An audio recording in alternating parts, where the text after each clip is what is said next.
Hello everyone, আসসালামু আলাইকুম। Welcome back to my new another video. আশা করি আপনারা সবাই ভালো আছেন। আমিও আপনাদের দোয়াতে আলহামদুলিল্লাহ ভালোই আছি। আজকে আমি যাব মাইলস্টোন স্কুল অ্যান্ড কলেজে।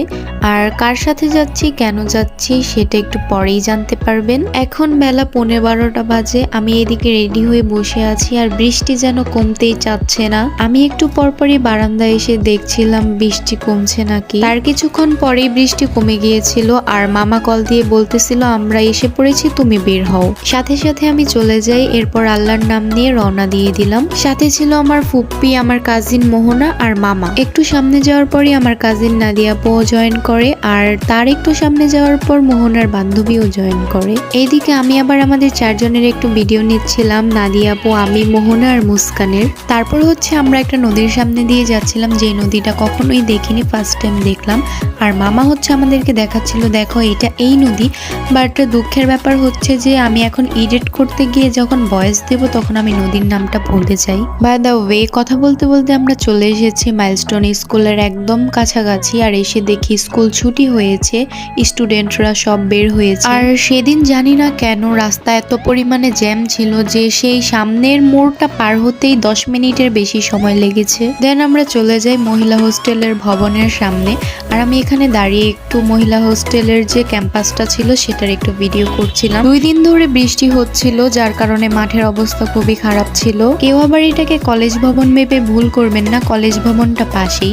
এরপর আমরা যে জিনিসপত্র ছিল সেগুলো নিয়ে ভেতরে চলে গেলাম। এসে দেখি ওয়েলকাম টু নিউ স্টুডেন্ট লেখা ছিল আর ম্যামরা এখানে সবাইকে ওয়েলকাম করতেছিল যারা নিউ স্টুডেন্ট আছে। এরপর যত রকমের অফিসিয়াল কাজগুলো ছিল সেগুলো কমপ্লিট করে আমরা চলে গেলাম 3 তলায়, কারণ রুম পড়েছিল 3 তলাতে। ও হ্যাঁ, আসল কথাই তো বলা হয়নি। বেসিক্যালি আমরা এখানে এসেছি মোহনাকে দিতে।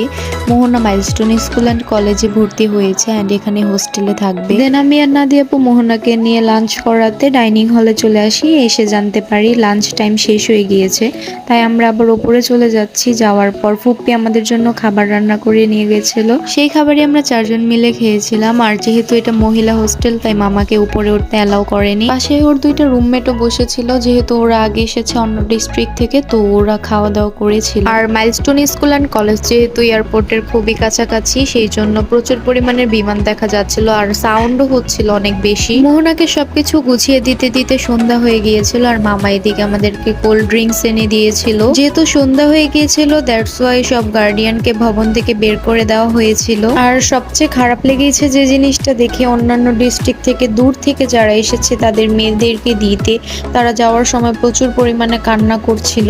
আসলে ভালো কিছু পেতে হলে অবশ্যই কিছু ত্যাগ করতে হয়। আর এই কলেজটায় এক সময় আমারও ভর্তি হওয়ার খুব ইচ্ছা ছিল, সবকিছু ঠিক হয়ে কোনো একটা কারণে এখানে ভর্তি হওয়া হয় নাই।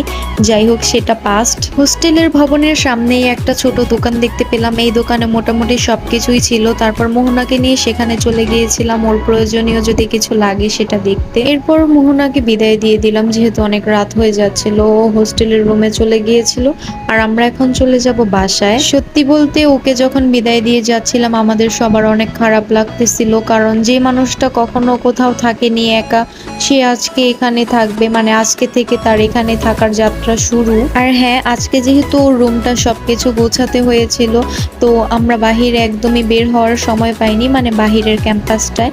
যদি আবার কখনো আসি তাহলে অবশ্যই সেটার একটা ভিডিও আপনাদের সাথে শেয়ার করব। তো এভরিওয়ান, আজকের ভিডিওটি এই পর্যন্তই। সবাই ভালো থাকবেন।